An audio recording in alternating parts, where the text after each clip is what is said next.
Okay, so what's the best and quickest way to move on from disappointment and heartbreak resulting from rejection of proposal of marriage, especially if attachment was developed? JazakAllahu khair. Okay.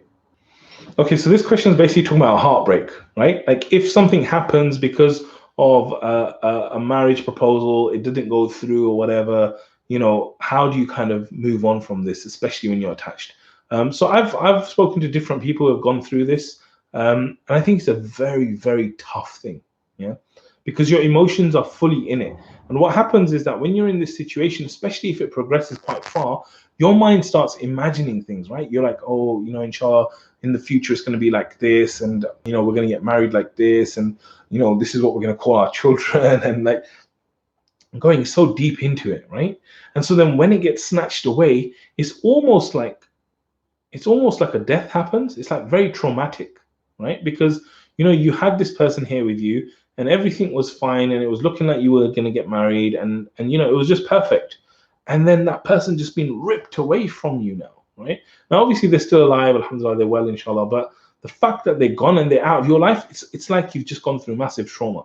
So I think that you need to realize that this is a traumatic thing. Like, don't belittle it and don't be like, oh yeah, I should get over it. No, like one of the things I've learned from about emotions is that you want to go deeper into them. Like you want to explore your emotions, right? Don't try and suppress them and get away from them. Like actually try and discover your feelings, right? Like what am I feeling? Okay, I'm feeling like rejection, right? Or I'm feeling heartbreak. Why am I feeling heartbreak? Well, I'm feeling heartbreak because I got rejected. Okay, why is that a pain? Because maybe I'm not good enough. Maybe it goes back to self-esteem. Like actually just play with your emotions and know that for some time you're going to feel sad. Like this is one of the things that we say in Muslim Mastery now, is that it's okay to be sad. It's okay to feel like this is a painful experience. And for those of you that have done the best version of you, we have this program called the best version of you, which you guys should definitely check out. You can get more details on it, and we've got a new video series. If you haven't seen it, there's a link in the description. It's called muslimmastery.com/happy. muslimmastery.com/happy. So you should definitely check that out. There's a whole brand new series that we haven't released publicly. Go and check that out. It's very, very useful. And in the best version of you, we've got this whole module about it's okay to be sad, right? So I would say that to you, that realize it's traumatic, realize that it's okay for you to be sad, and it's okay for you to feel that way, right? And for some time, like you want to be like that, it's fine, right? What I would say then is that you need to know that inshallah, the plan of Allah is better than your plan. The plan of Allah is better than your plan, because your plan is I'm going to do X, Y, and Z. But the truth is that the one that knows you best is Allah. He knows you better than you, right? And the one that knows the future and the one that knows everything is Allah. So we need to basically trust Allah's plan. And that's why, we've got this very popular video called Sadness. Yeah, don't be sad.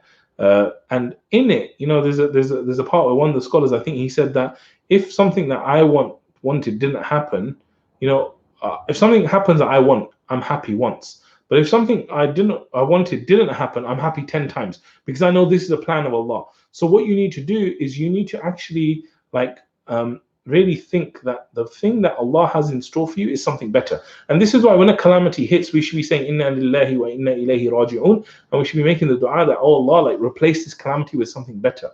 And what I've found is the people that I've actually spoken to who have gone through this, if I spoke to one sister, and she said to me, I'm so glad that I didn't marry that person. The person I got married to was so much better, and I'm so glad I didn't marry that person, right?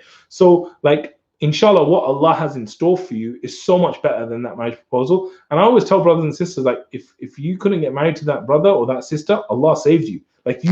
You need to be seeing it not that Allah has deprived you or taken something away. You need to see it that Allah has saved you from something that you don't even know about. And inshallah, what Allah will provide you will be much better than that, inshallah. So I hope that helps. May Allah make it easy for you. May Allah bless you with a righteous spouse, inshallah.